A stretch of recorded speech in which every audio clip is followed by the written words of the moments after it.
Good morning, everyone. Welcome back to 10 Minutes Daily Cafe Chat. It is Monday, March 9th, 2026. Monday! Fresh start to the week, everyone. Lisa, how was your weekend? Honestly, I reorganized my entire closet. Took everything out and put it all back. Oh, wow, that is ambitious. Did it turn out well? I found 3 pairs of sunglasses I thought I lost. So yes, very productive weekend. That is amazing. Okay, so today's menu. First up, Apple just dropped a brand new laptop that costs only $599 and comes in gorgeous colors. Ooh, colorful tech. I love it already. Then we have the stars who showed up at Paris Fashion Week in the front row. Paris glamour, yes, please. And finally, we are talking about the best packable rain jackets for traveling. Oh, that is actually so practical. I need one of those. But first, if you are new here, welcome. Every day, we take real-world news and turn it into a casual cafe chat, just like talking with friends. It's the perfect way to practice your English listening and shadowing for just 10 minutes a day. So hit that subscribe button and join us every morning. We are so happy you're here. Now, today's keyword is Neo. Neo, like the character from The Matrix? Close. It actually comes from Greek and it means new. So anything that is called neo suggests something fresh, modern, or reinvented. Got it. Like, I need a neo wardrobe after cleaning my closet this weekend. Let's start with our first story. Apple just announced the MacBook Neo, starting at only $599. Wait, $599 for a new MacBook? Did they forget a zero? I know. It is basically the entry-level replacement for the old M1 MacBook Air. Color me interested. Usually you can't even walk into an Apple store for under $1,000. Exactly. The new M5 MacBook Air starts at $1,099, so the Neo is half that price. That is a huge gap. What do you actually get for $599? Just a screen and a keyboard? The best part is the colors. It comes in silver, indigo, blush, and citrus. Oh no, blush? A pink laptop? My bank account is crying. I absolutely need it. I had a feeling. But to make it cheap, there's a catch. It does not use Apple's M series chips. What does it use then? Please tell me it's not powered by a hamster. No, it runs on the A18 Pro, which is literally an iPhone chip. So it's basically a giant iPhone with a keyboard attached. Pretty much. It's a mobile processor, so it's way less powerful than the M4 or M5. Okay, so I won't be directing the next blockbuster on this thing. Definitely not. But for YouTube, online shopping, and basic work, it's perfect. It even supports Apple Intelligence. Honestly, that covers 90% of what most people do on laptops anyway. True. The trade-offs are that you only get 2 USB-C ports, and one is the slow USB 2. USB 2 in 2026? Are they teaching us patience? I feel like I'm back in middle school. Probably. And there's no MagSafe charging. You have to use the USB-C port. No MagSafe? Bummer. I love how it clicks in magnetically so you don't trip over the cord. Completely agree. But on the bright side, you get up to 16 hours of battery life. 16 hours? Okay, I'm sold. I can literally take it to a cafe and forget my charger. It's amazing for the price.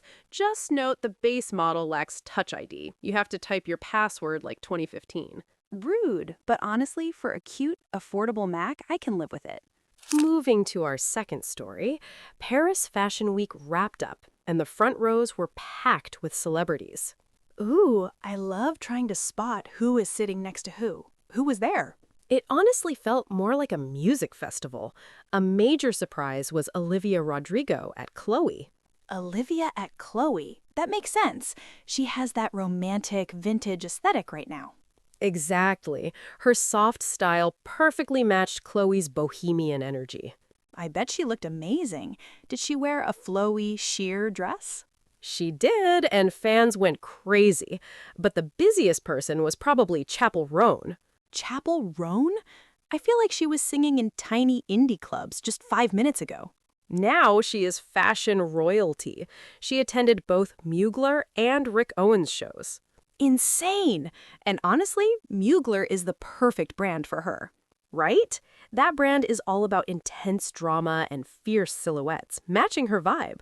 She brings the drama, but it is fascinating how half the front row are musicians now, not actors. Totally right. It used to be all movie stars, but now pop stars are everywhere. Why the shift?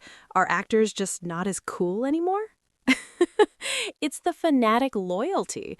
An Instagram post from Olivia generates millions of impressions instantly. True.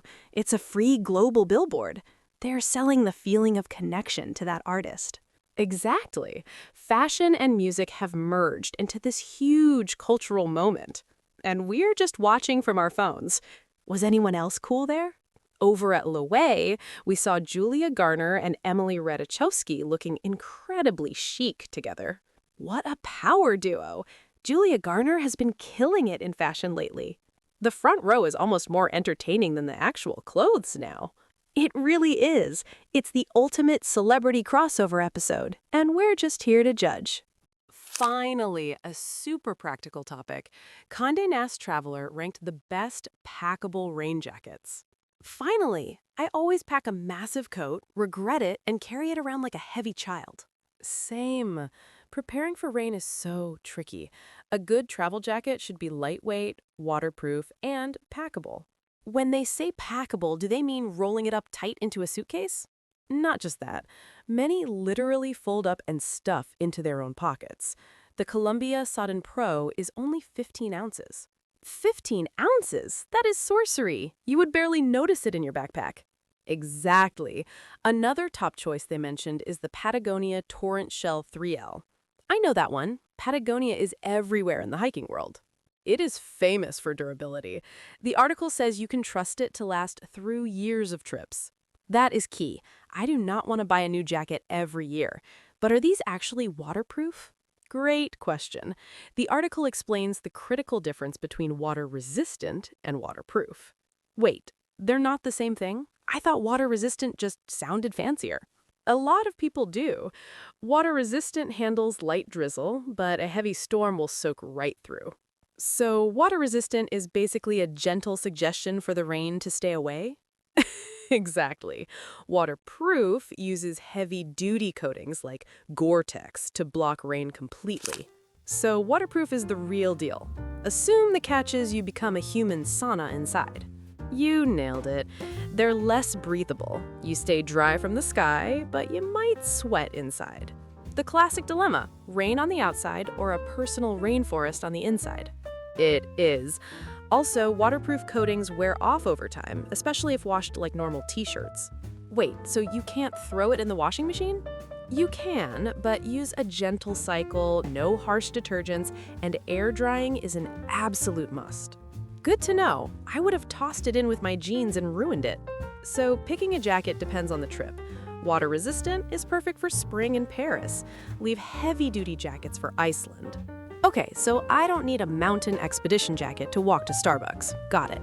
What a show. A $600 pink Mac, pop stars taking over Paris, and jackets that turn into tiny pouches. My new aesthetic is wearing a packable jacket over a Chloe dress while typing on my pink MacBook.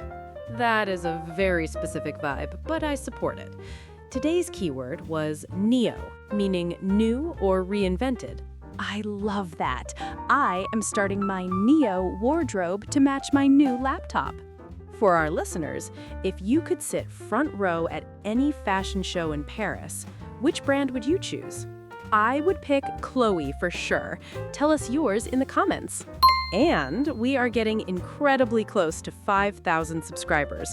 To everyone here from the start, thank you. Yes, we could not have built this cozy daily cafe without you. If you're new, hit subscribe and join the club. We'll be right back here tomorrow with more stories. Have a wonderful Monday, everyone. Bye, everyone. See you tomorrow.